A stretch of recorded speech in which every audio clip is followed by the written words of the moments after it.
வணக்கம் நண்பர்களே, வாழ்க வளமுடன். டாக்டர் பாலகிருஷ்ணன், கோவையிலிருந்து. நம்ம இப்போ ராமேஸ்வரம் பார்த்தீங்க அப்படின்னா,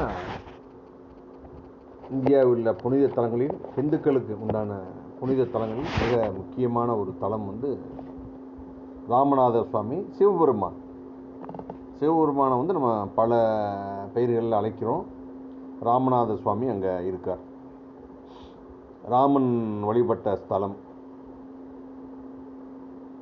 இந்த ராமேஸ்வரத்தில் கடல் பார்த்தீங்கன்னா கடலோட பேக் வாட்டர்ஸ்ன்னு சொல்லுவாங்க.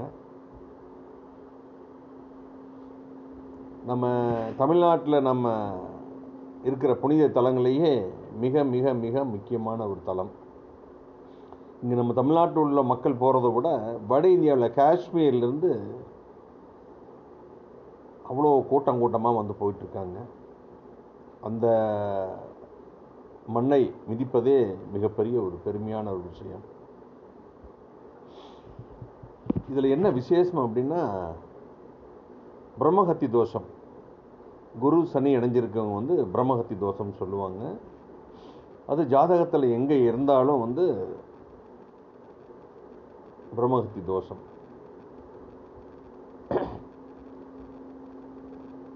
கடலில் நீராடிட்டு நம்ம அந்த தீர்த்தங்கள் இருக்கு, அத்தனை அது ஒரு தனி சந்தோஷமாக இருக்கும். அந்த தீர்த்தங்களில் அப்படியே கூட்டமாக போவாங்க, பக்கெட்டில் மோந்து ஊற்றுவாங்க. அதில் ஒரு துளி தண்ணி பட்டால் கூட நமக்கு போதும். தீர்த்தம் தான் சொல்கிறோம், அது நம்ம தீர்த்தம் தான் சொல்கிறோம். தீர்த்தம்னா என்ன, கோயிலில் கொடுக்குறாங்க, ஒரு ட்ராப் தானே கொடுக்குறாங்க, நம்ம உடம்புல பத்தாவே போதும். நம்ம என்ன நினைக்கிறோம், பக்கெட்டாக மேலே ஊற்றணும்னு நினைக்கிறோம். அப்படி இல்லாமல் கிடையாது.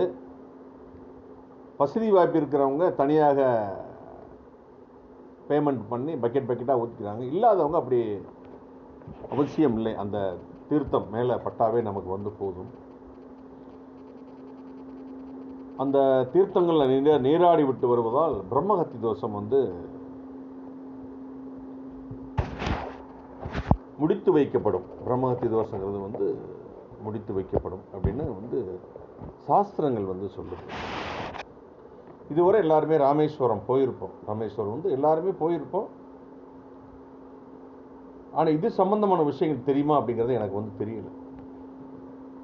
அதனால பிரம்மஹத்தி தோஷம் இருக்கிறவங்க இனிமேற்கொண்டு ராமேஸ்வரம் போய் கடலில் நீராடிட்டு, அந்த தீர்த்தத்தில் நீராடிட்டு தீர்த்தத்தில் இது பண்ணிட்டு வந்தீங்க அப்படின்னா ஸ்பிரிச்சுவல் பாத்துன்னு சொல்லுவாங்க. பண்ணிட்டு வந்தீங்கன்னா பிரம்மஹத்தி தோஷம் தீர்ந்து விடும். இந்த பிரம்மஹத்தி தோஷம் இருக்கிறவங்க வாய்ப்புகள் இருந்தது அப்படின்னா மாதம் ஒரு முறையோ, 2 மாதத்துக்கு ஒரு முறையோ, 3 மாதத்துக்கு ஒரு முறையோ போயிட்டு வாங்க. நீங்கள் போயிட்டு வர்றப்பவே உங்களுக்குள்ளாகவே சில மாற்றங்கள் தெரிய ஆரம்பிக்கும். எந்த காரியம் செஞ்சாலும் அதை நீங்கள் ஒரு ஆத்மார்த்தமாக செய்யணும். அந்த காலத்தில் பார்த்தீங்கன்னா ராமேஸ்வரங்கிறது கடல் தாண்டி ஒரு தீவாக இருந்தது. புயல், மழை, காற்று அடித்தா பாம்பனோட ட்ரெயின் ஸ்டாப் ஆகிரும், பஸ் போக்குவரத்து கிடையாது. அப்போ ராமேஸ்வரம் போயிட்டு வரதே ஒரு புண்ணியமான விஷயமா இருக்கும். ஆனால் இப்போ நமக்கு பஸ் ஃபெசிலிட்டிஸ் இருக்குது. இப்போ கூட இன்னும் பாலம் ஓப்பன் பண்ணலை. ராமநாதபுரம் போய் இறங்கி அங்கேருந்து நீங்கள் பஸ்ஸில் ஃப்ரீக்வெண்ட்டாக பஸ் சர்வீஸ் இருக்குது. வாய்ப்புகள் இருக்கிறவங்க அடிக்கடி போய் ராமநாத சுவாமி சிவபெருமான தரிசனம் பண்ணிட்டு வாங்க.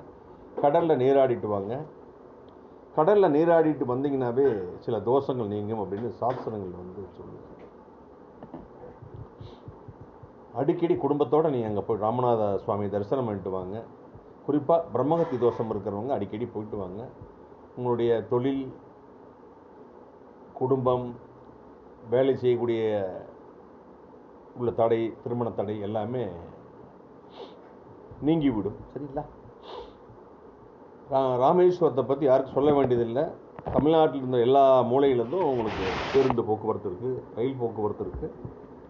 மீண்டும் ஒரு நல்ல பதிவில் நான் சந்திக்கிறேன். உங்களிடம் விடைபெறுவது உங்களுடைய அன்பு நண்பன் டாக்டர் பாலகிருஷ்ணன், கோவையிலிருந்து இந்த பதிவு. நன்றி, வணக்கம்.